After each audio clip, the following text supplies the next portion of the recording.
Teknik rahasia expressive communication. Pernahkah Anda bicara tapi tak didengar? Pernah Anda menyampaikan ide dengan semangat tapi respon audiens datar? Bisa jadi bukan karena pesan Anda kurang kuat, tapi karena emosi Anda tidak tersampaikan secara ekspresif. Apa? Itu expressive communication. Expressive communication adalah seni menyampaikan pesan dengan kekuatan ekspresi emosi, bahasa tubuh, intonasi suara, dan empati verbal, sehingga pesan tak hanya dipahami, tetapi dirasakan. Ini bukan hanya bicara lebih keras atau lebih cepat. Ini tentang menyatukan pikiran dan hati dalam setiap kata.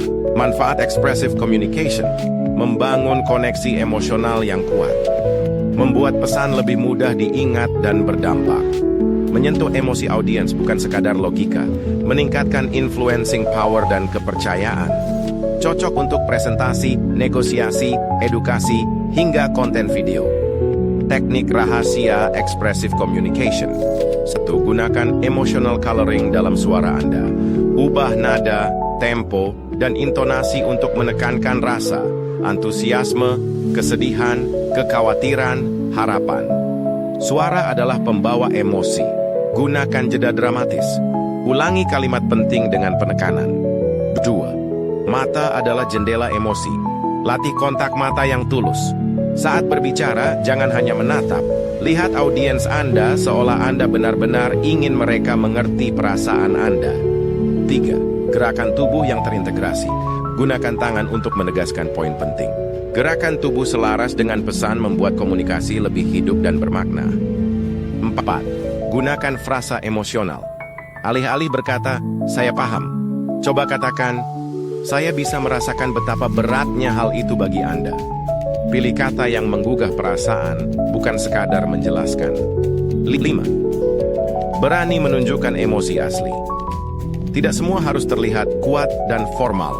Terkadang, ekspresi tulus seperti mata yang berkaca atau tawa ringan membentuk kedekatan otentik. 6. Modulasi emosi sesuai konteks.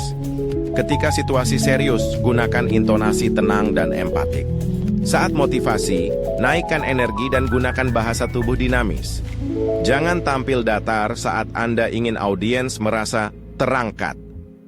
7. Latih dengan cermin dan kamera. Praktikkan pidato atau pesan Anda sambil rekam atau di depan cermin. Perhatikan mimik wajah, kontak mata, kecepatan bicara, dan ekspresi tangan. Didukung oleh sains. Albert Mehrabian, Profesor UCLA. 93% komunikasi efektif berasal dari intonasi suara, 38%, dan bahasa tubuh, 55%. Hanya 7% dari kata-kata. Studi neurolinguistik menunjukkan, ekspresi wajah dan nada suara membantu otak limbik audiens memproses emosi lebih dalam daripada teks atau data saja.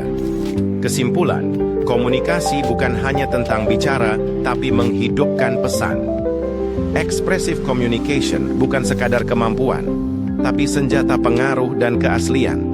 Semakin ekspresif dan otentik Anda, semakin dalam pesan Anda akan menempel di hati audiens.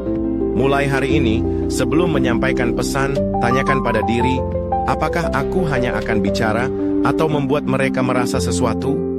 Pilih satu teknik ekspresif di atas. Praktikkan dalam percakapan atau presentasi Anda berikutnya. Hasilnya akan terasa, lebih didengar, lebih dipercaya, lebih menginspirasi.